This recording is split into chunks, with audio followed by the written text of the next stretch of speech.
Okay, I'm gonna get us broadcasting here then. And what I'll do first is do this, I'll probably say welcome to the participants, but then I'll do the introduction. So I have what you've given me and then a little bit before and after of that. Then I'll end it by just saying, Greg, welcome, and then you can begin. Okay.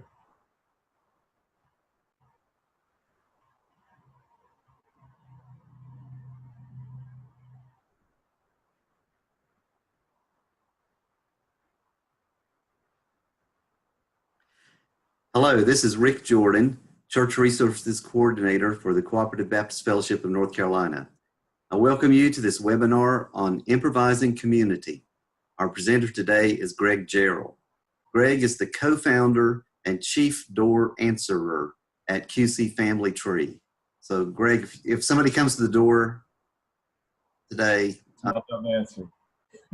Yeah. Greg is in QC Family Tree. He's a co-founder of that, and that's a community of rooted discipleship in the West Charlotte neighborhood of Enderley Park. Greg shares his life there with a host of neighbors who have become family, as well as his wife Helms and sons John Tyson and Zeb. Greg is the author of a brand new book coming out soon, published by Cascade Books. It's titled A Riff of Love, Notes on Community and Belonging. Greg's work with neighbors in Enderley Park focuses on building from their gifts, creating economic opportunity, combating serial displacement and land loss in a rapidly changing neighborhood. Greg can also be found around Charlotte playing saxophone. He regularly performs in concert and club venues across North and South Carolina in jazz, classical, and commercial settings. And I guess, Greg, part of that is the riff of love, is the kind of jazz you've got there. Today's webinar will begin with Greg's presentation. If you have questions or comments to ask of Greg, you can enter them at the question box at any time, which is at the bottom of your screen. And feel free to put in a question box at any time. And when there's a natural break or if there's a need for me to urgently break in, then I will. But we do thank you for joining today's webinar. And just a reminder that the webinar is being recorded and will be stored in the CBF North Carolina Virtual Resource Library. Greg, we welcome you. Hey, thanks, Rick. I really appreciate the invitation. CBF North Carolina has been a place of kinship and denominational identity for our community and for my wife and I for a long time now. From when we began our work here in Charlotte back in 2005. So it's good to be able to share today. So I want to tell you a little bit. I've got a little presentation here, but mostly want this to be more conversational. So a little bit about what we're going to do. I'm going to tell you just briefly about QC Family Tree, about the neighborhood that we operate in, which is called Enderley Park, about 2 miles west of downtown Charlotte, and then to give you a little taste of not only what I've written in the book, but what I hope that what I've written really reflects the way that we work, the way that we share and interact with neighbors in terms of building from assets and seeking to have everybody to express their gifts. And as we move towards the end, there'll be some time for those who are present with us on this to share and to talk back a little bit. And so that's what we'll do. And at any point, you're welcome to interrupt, to ask questions or send in some thoughts. So with that said, I'm going to share a screen here and then we will move along.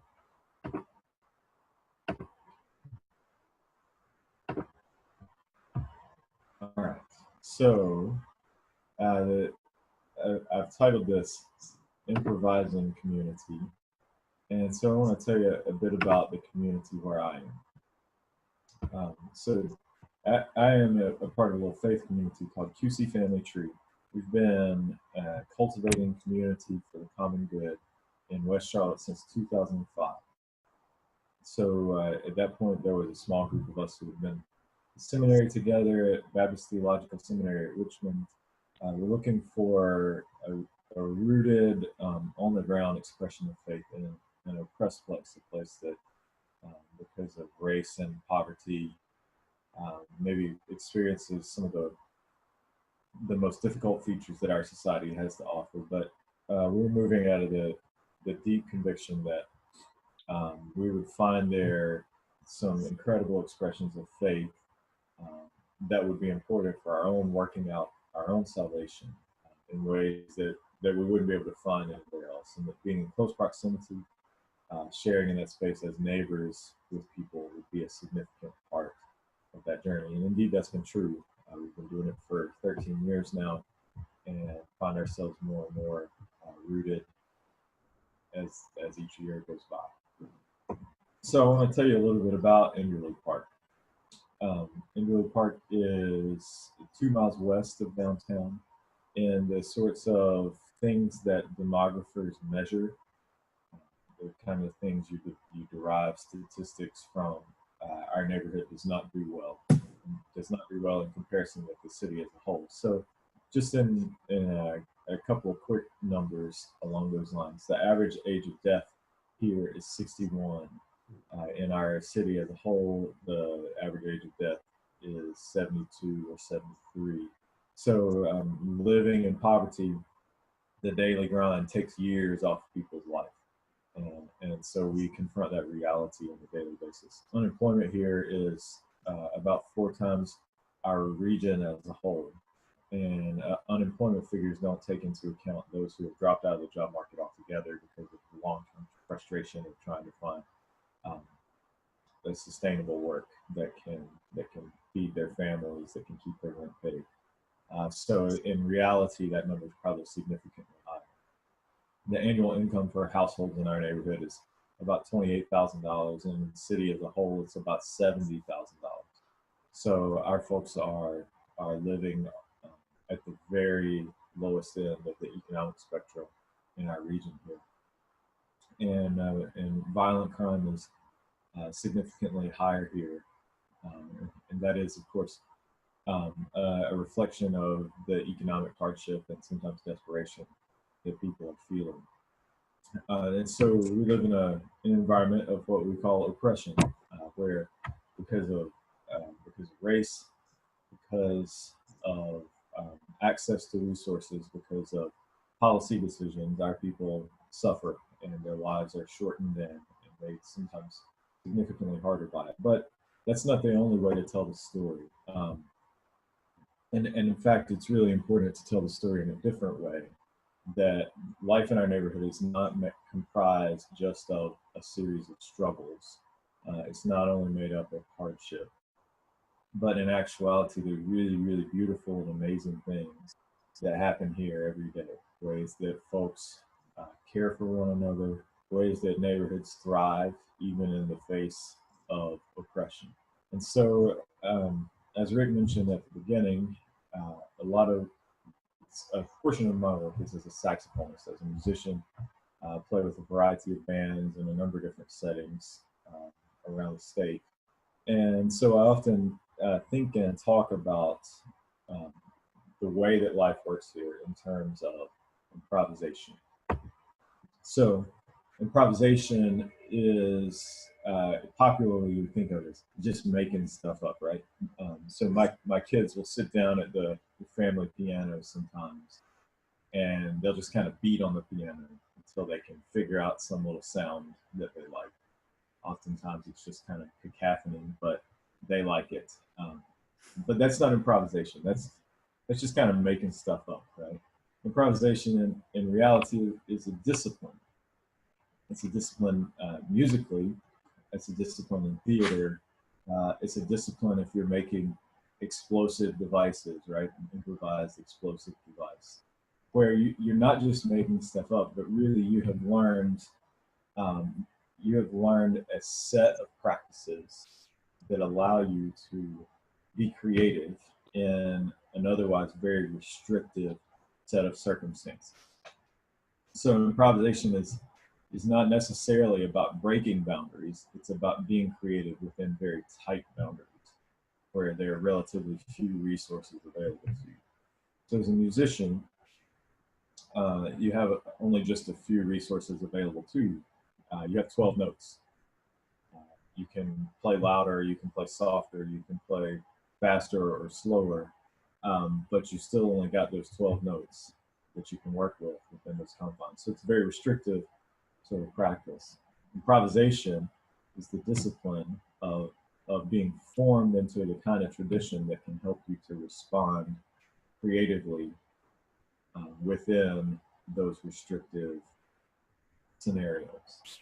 And so I think that this is a really apt metaphor for the way that life works here in Enderley Park. We have folks who face a significant set of restrictions every day. Those restrictions are generally economic. There's not enough money. The money runs out before the month does, people say around here. There often is a lack of institutional or political power. And power, by power, I simply mean the chance to the opportunity to act in an effective fashion, in a way that institutes change. And so the power to institute systemic change here is really in short supply. It's difficult to come by. But still, despite political, economic hardship, despite a very restrictive set of circumstances, people here manage to thrive, to create art, to create beautiful spaces to live in, to create the kind of neighborhood that has nurtured me, that has helped me to raise 2 children, and to be part of raising many other children through our ministry work here for 13 years now. And we don't plan to go anywhere. We plan to stick around as long as we can. So in the midst of those restrictive circumstances, people have been formed into creative agents of their own lives, who are able to create spaces of beauty and resilience in the face of oppressive circumstances. So when we talk about improvisation, we're talking about moral formation.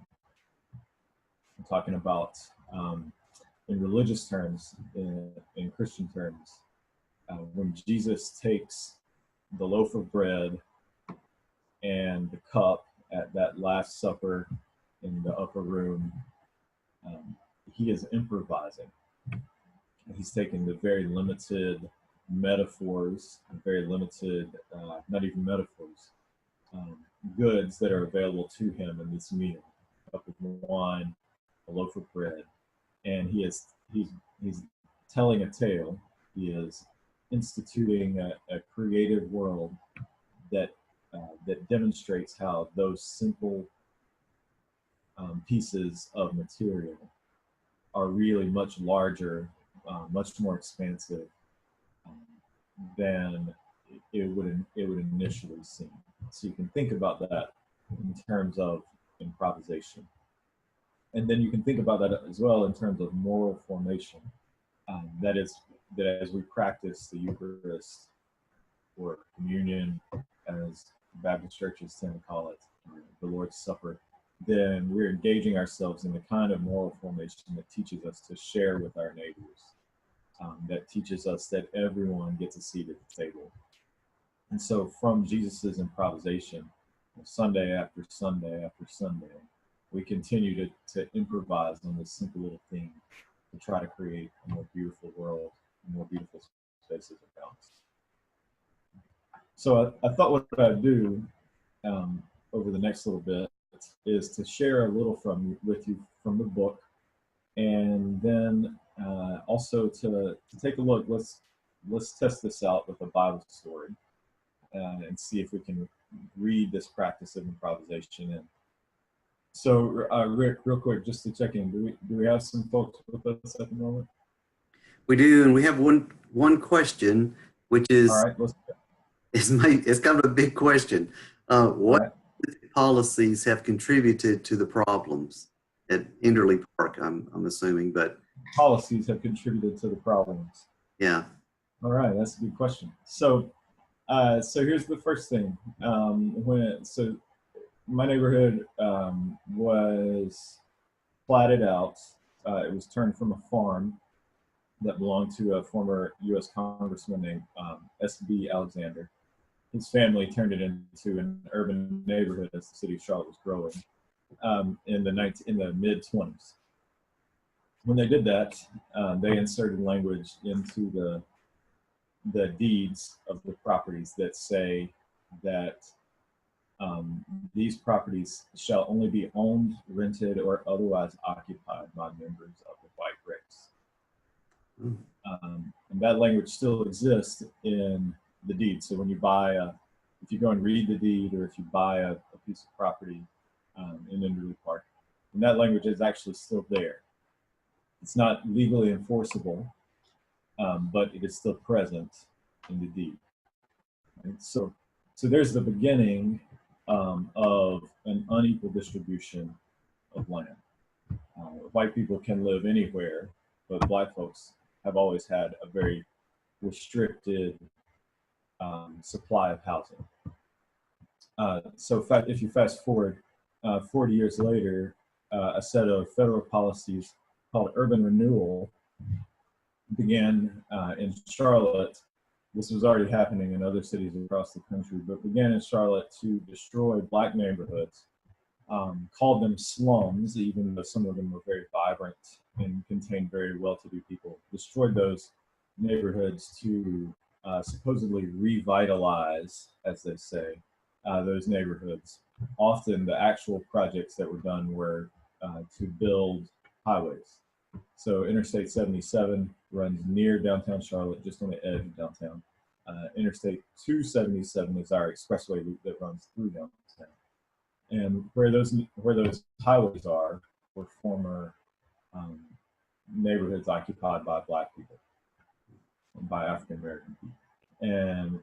And so when that happened, folks moved often to West Charlotte, which is how Enderley Park went from being an all-white neighborhood to an almost all African American neighborhood. But through a series of practices known as redlining and known as block busting, when those demographics just changed, ownership did not change. So it was very difficult for African American people to get money lent to them to buy in their own neighborhoods.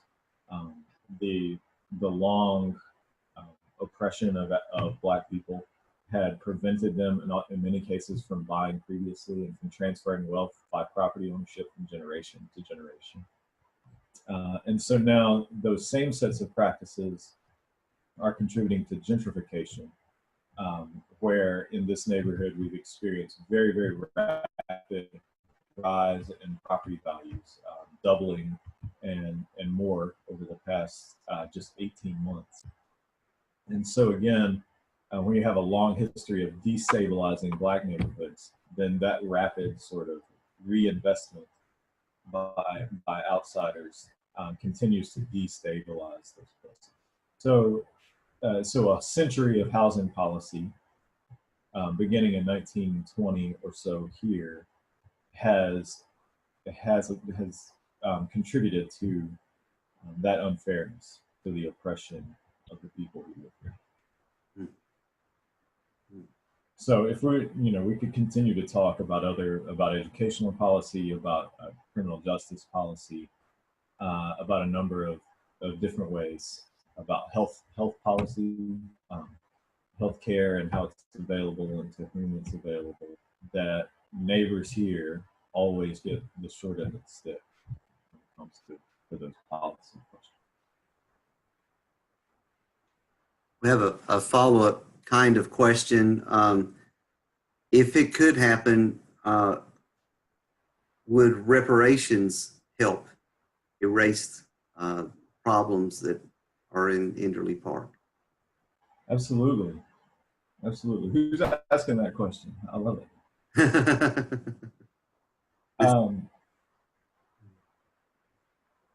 Yeah, so could reparations help? Absolutely, reparations would help.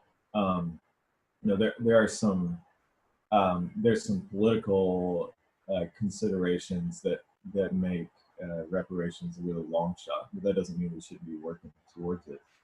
And then that also doesn't mean that other institutions, including churches, shouldn't be taking stock of the way that they have benefited from these sorts of systems and how they can help to repair those systems.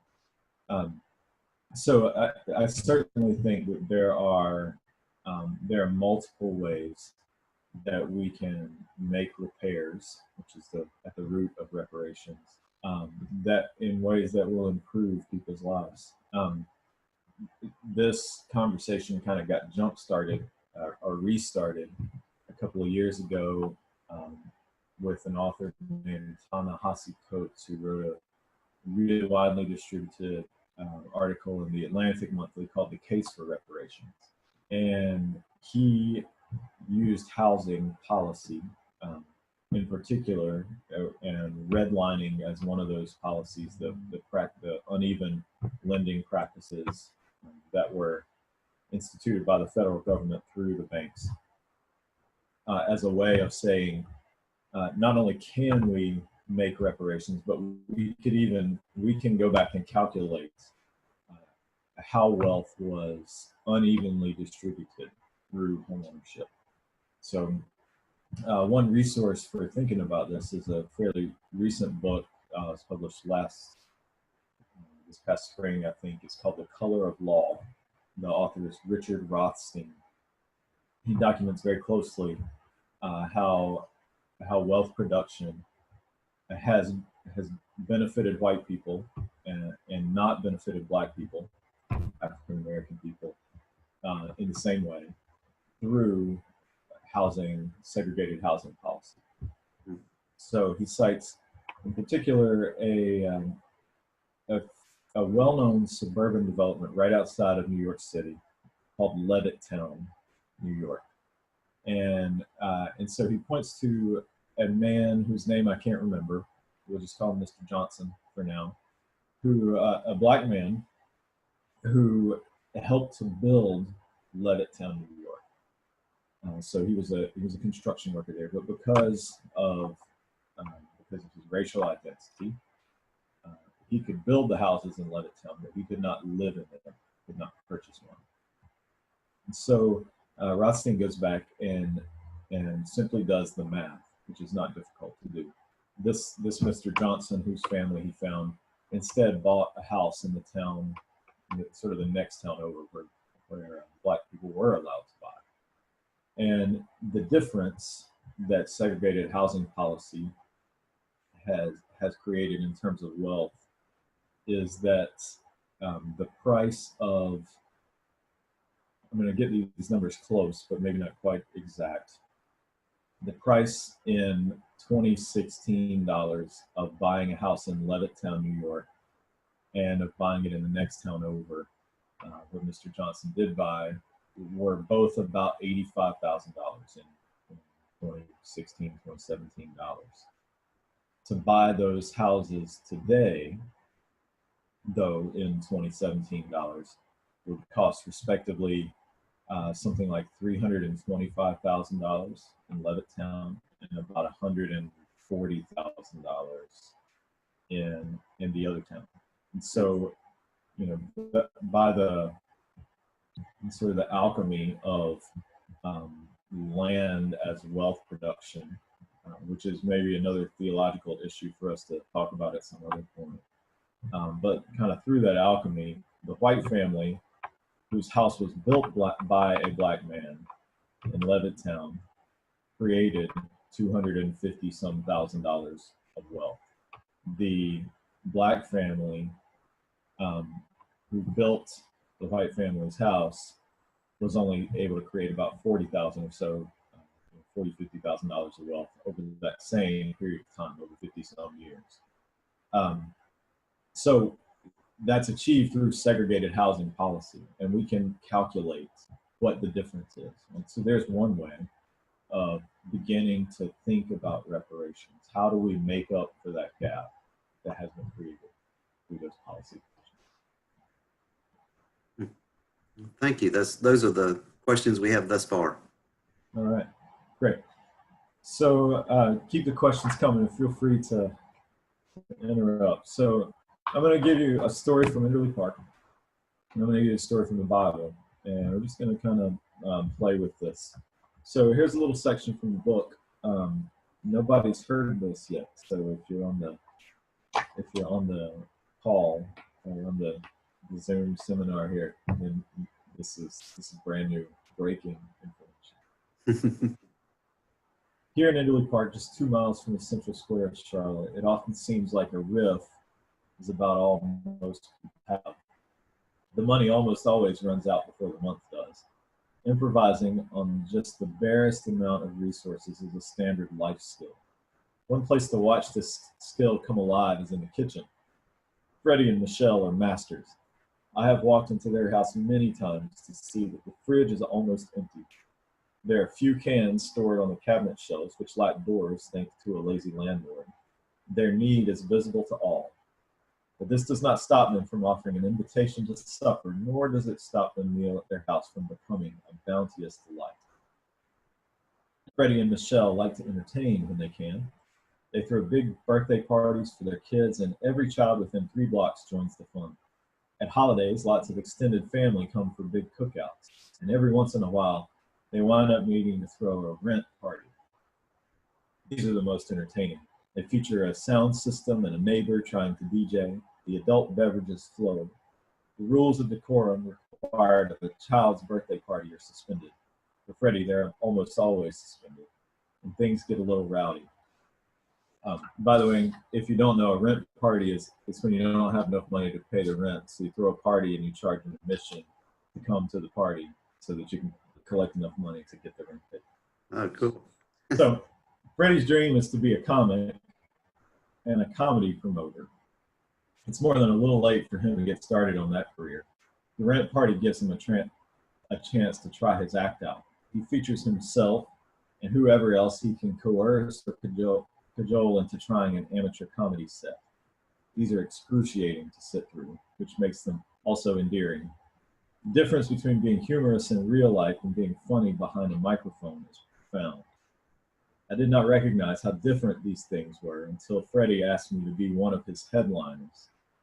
I took this as quite an honor and prepared accordingly. With just a couple days' notice, I did the best I could to get some material together to practice my set. When the time arrived, my stomach was beginning to churn and my hands trembled. I played music in front of thousands and preached for some intimidating crowds. I don't get nervous anymore.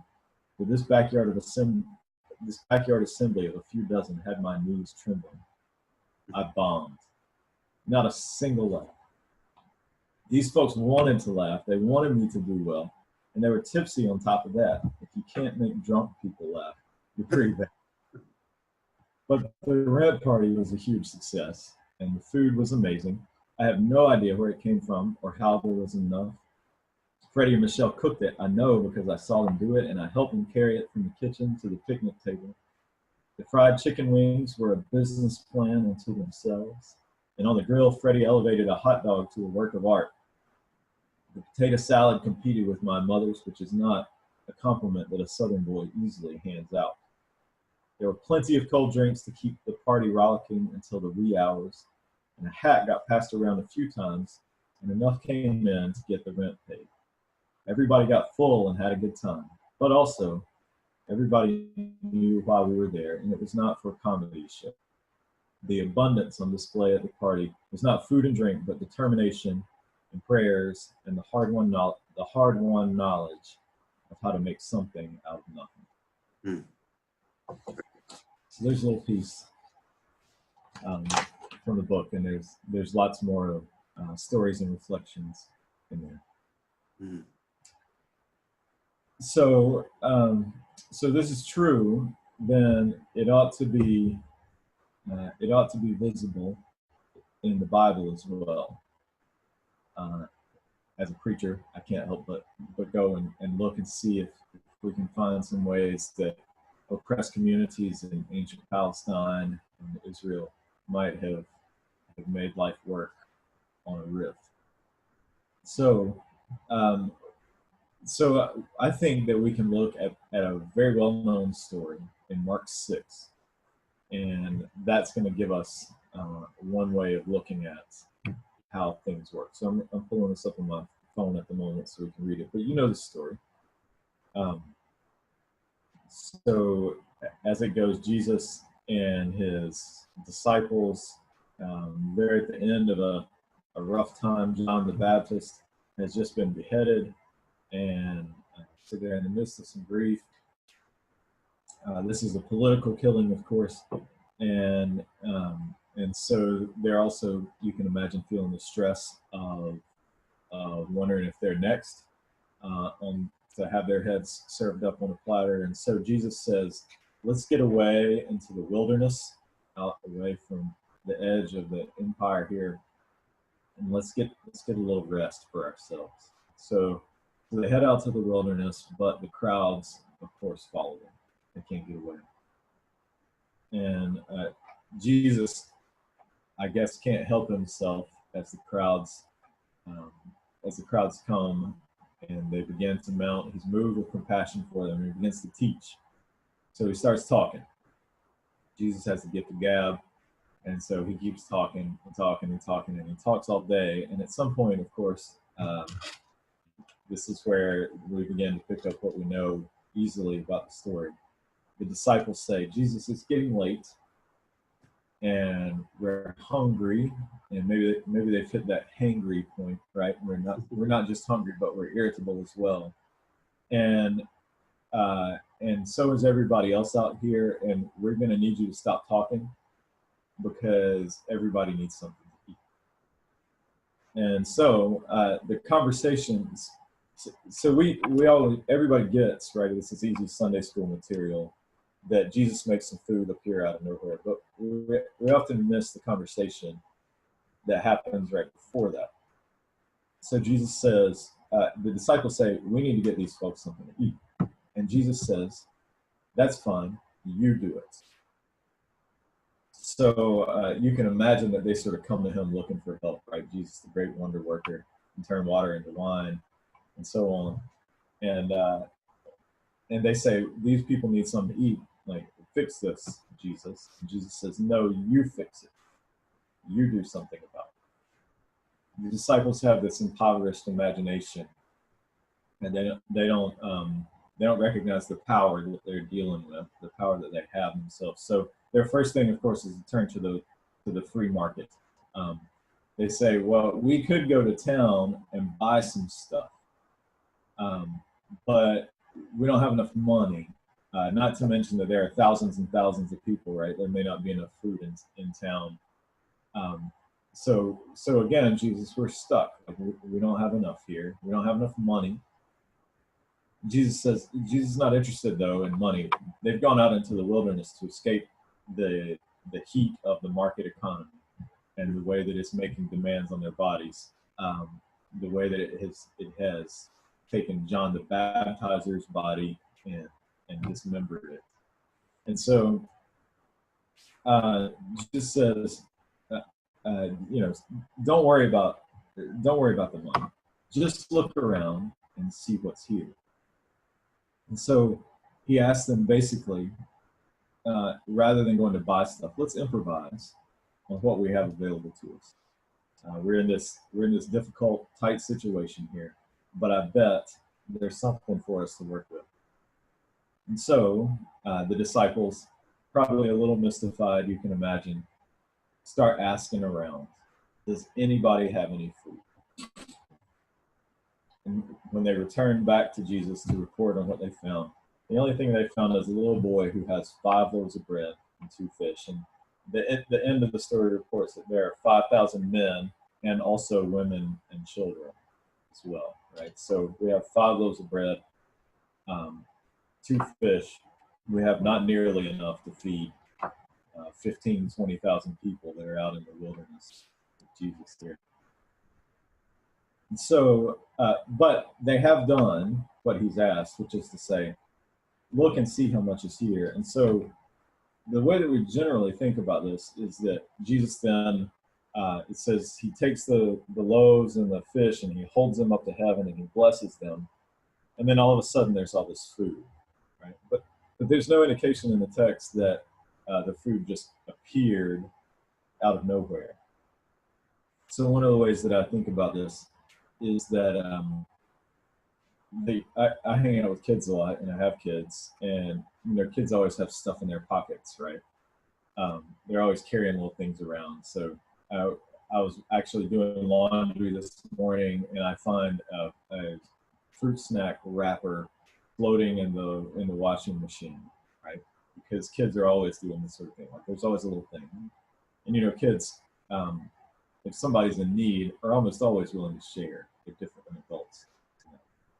But also, there were women there, there were mamas there, right? And I was raised by a mama, and I'm married to a mama, and a whole bunch of my friends' mamas bailed me out when I had messed up, and so it's pretty easy to imagine that what's happening here is not that Jesus is making stuff appear out of thin air. It really wasn't the way that he tended to go about things anyway, but rather that that folks were improvising on what they had, and they were engaging in a sharing economy, right? So this calls back to the story of the Exodus people, the Israelites leaving Egypt, and when they get out into the wilderness, just as they left the Roman Empire here, and they're out in the wilderness away from Caesar's gaze, and they begin sharing with one another. And just as God shares intimately and abundantly with them when they're out in the wilderness. But there's never too much. They're never allowed to take too much. They're only allowed to take enough.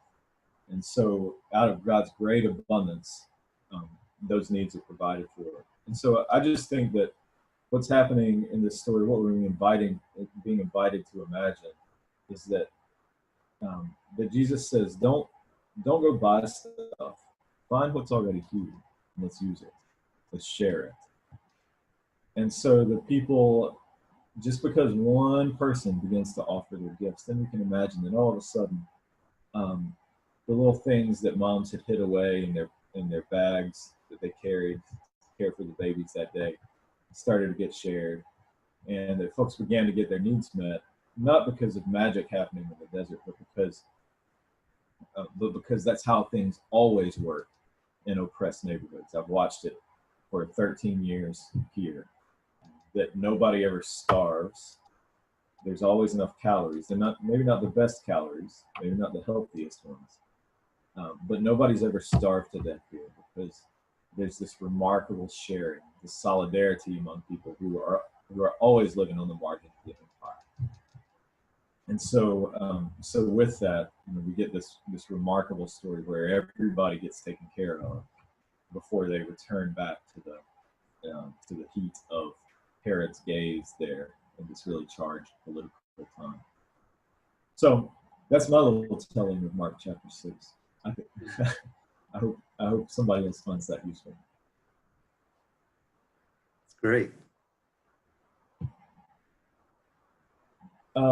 So how are we doing there, Rick? Do you have any other questions or comments? No, there are no questions right now. All right. So I've got a few more minutes. I'm interested in hearing what people say. One of the ways that I think it's important to think about this is that we begin to look at our communities through an asset-based perspective. So we're generally taught in a consumer society that the answers to our problems are always somewhere else, and usually you can buy the answer to your greatest issues, right? Or you can pay an expert to come and solve your problems for you. But I've been really influenced by the asset-based community development model, or framework for thinking. It's not a model necessarily, it's a framework for thinking about communities. And so while most of our efforts to solve the problems within our congregations, within our neighborhoods, they're built around identifying the deficits. What's wrong in this place? How do we fix what's wrong? The asset-based perspective really asks us to adopt a completely different framework of thinking. So John McKnight's, I got to spend some time with him earlier this year, and sort of the pioneer in this work, based at Northwestern University in Chicago. And he says quite bluntly that whatever we think are the problems in a neighborhood, that we should absolutely just ignore those. We pay zero attention to them at all. It does us no good to focus in any way on what we would think of as the problems or the deficits within a congregation, within a neighborhood, within an institution. But instead to focus simply on the gifts, to focus on what's already there. So just like the disciples weren't able to feed the crowd by focusing on the food they didn't have, they were able to feed the crowd by focusing on what was there. And the boy with the loaves and fishes becomes representative of that. So it's really important in our congregations to focus on that expression, those expressions of people's gifts, and the way that those gifts build connections between one another. So to the extent that we have problems or deficits, those things can be solved by the expression of those gifts, by people doing it themselves, with support as needed, but without focusing on the deficits. So that's the framework that asset-based thinking asks us to adopt. So I think it's helpful in this kind of work to begin to shift that narrative. To state it, John McKnight is not a theologian, but to state in theological terms, this is the difference between focusing on the abundance of God or focusing on scarcity. And so when we begin to operate in a scarcity mindset, without the recognition of what's already present around us, when we get focused on the exterior, we get focused on problems, on deficits, on what's lacking. And our society really trains us to do this. So if you go to economics class, the basic definition in the textbooks is that economics is the study of the distribution of scarce resources. So the classical study of economics is really built upon what in the church world we would call a theological error. It's not that resources are scarce. In fact, we believe that we have enough resources. We believe that there's such an abundance of resources that we're even supposed to stop working for a while to remind us of how abundant God's world is. That's what the Sabbath is, right? But instead, we live in this economy that trains us to think about the scarce the distribution of scarce resources, so that we're always clamoring to get more. We can never stop working. We always have to go. We always have to gain more Twitter followers. We always have to work a little bit harder and a little bit longer, and we always have to put in more effort, right? But that's not a compelling way to live. It's wearing us all out. It's wearing us all thin, and it's got us focused on finding leaders rather than on building resilient neighborhoods of interdependence. And so it's important within congregational ministry and within neighborhood ministry to help people to reframe that. Let's not think about what's missing anymore. It's not doing us any good. It's not there.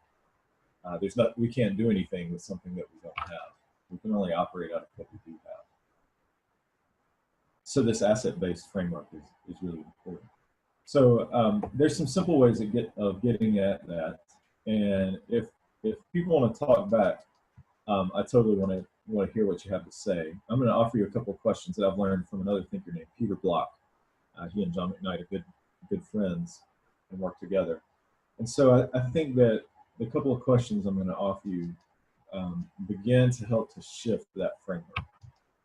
So Peter calls this the possibility question. So when we come to the wilderness, out on the edge of the empire, and we recognize that there's something unique going on, then the question he says we should ask is, what do we want to create together?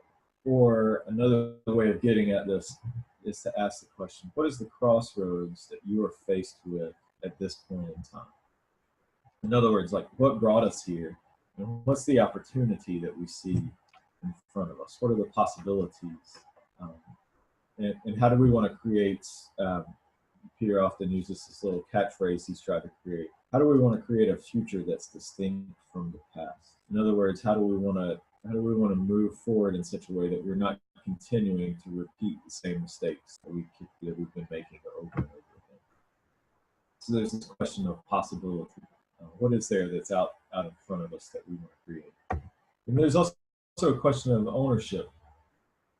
And so this is a question about how willing I am to be responsible for my own freedom, to be responsible for my own participation in creating the world that I live in. And so a way that we can ask this question is, how much risk are you willing to take? What are you willing to put on the line to help to create this community of abundance that we're striving for? Or another way of getting at that would be to ask, how have I contributed to the very problem that I wish to change? So in our neighborhood, we're working on housing, and this is a large scale issue. It's not just our ministry with QC Family Tree, it's neighbors, many neighbors working together around issues of housing and the unaffordability of housing. But as we're working on that, this question is really important to me. How have I contributed to the very problem that I wish to change? And so I've got to find some answers to that I can begin to own, that I'm not a passive consumer of the problem as it is now, nor am I a passive consumer of where it's going, but that I can take responsibility both for history and for the direction that we're going. And one more question. This is the question about gifts. And so we can only operate out of gifts, right? We operate out of abundance, not out of what's missing. So of course, also a way of asking this question is, what gifts am I withholding or holding in exile? What are the things that I'm not expressing that could help to transform my community? Or another question, what has someone else in the room done that has touched me? So oftentimes we don't even know what gifts we bring until somebody else helps to call them out, right? If you think back to Mark 6, not to keep harping on that, but until the disciples go out searching for the answer to Jesus's question, what is it that we have here? That boy doesn't show up with his 5 loaves and 2 fishes that began this transformation into this meal, right? So without helping other people to name their gifts and to see them as gifts, oftentimes those things don't get expressed and they don't get recognized. So it's really important every time we close any meeting to say to the people around us, to take a few minutes to offer what theologically we might call a benediction, right? A good word. Say thank you. Thank you, Rick, for calling this little seminar, this webinar together, for taking the initiative to make it happen, because your networking of putting people together in the same virtual room has made a difference for us. Mm-hmm. And so to take a few minutes at the end of every meeting that we have together to do that kind of work, of just naming and recognizing those gifts, is really essential for building community based on assets rather than deficit purposes. Mm-hmm. Peter Block also points to a couple of other conversations he likes to get people engaged with about commitment, what we're willing to commit to, what we're willing to say no to, and about dissent. And again, that's sort of a question: how are we going to create a future that's distinct from the past, that honors our ownership in its creation? So so I think those are some important steps towards moving towards this improvisational community that's able to build from the little riffs that we have, the little gifts that we have, into to building these communities of abundance that offer an alternative to the world that's built on scarcity. So, you know, 2 quick resources. Here's the information about the book. It'll be out right around November the 1st from Cascade Books, which is an imprint of Whitman Stock, so a fairly well-known theological publishing house. There's a web link about how you can find it. You can search for my name, and it'll get you there. It'll be available on Amazon as well. It'll take a couple of weeks for Amazon to have it fully in stock. So if you're antsy, and I hope you are, then you'll get it faster from Whitman Stock than you will from Amazon. And of course, I'm out there doing this kind of thing a lot, so love the opportunity to work with congregations and neighborhoods and this sort of thing. Peter Block has been an important teacher for me, so I just do want to point out this one book that I've referenced, which is simply called Community: The Structure of Belonging. So if you're interested in some of that work, you can find more information.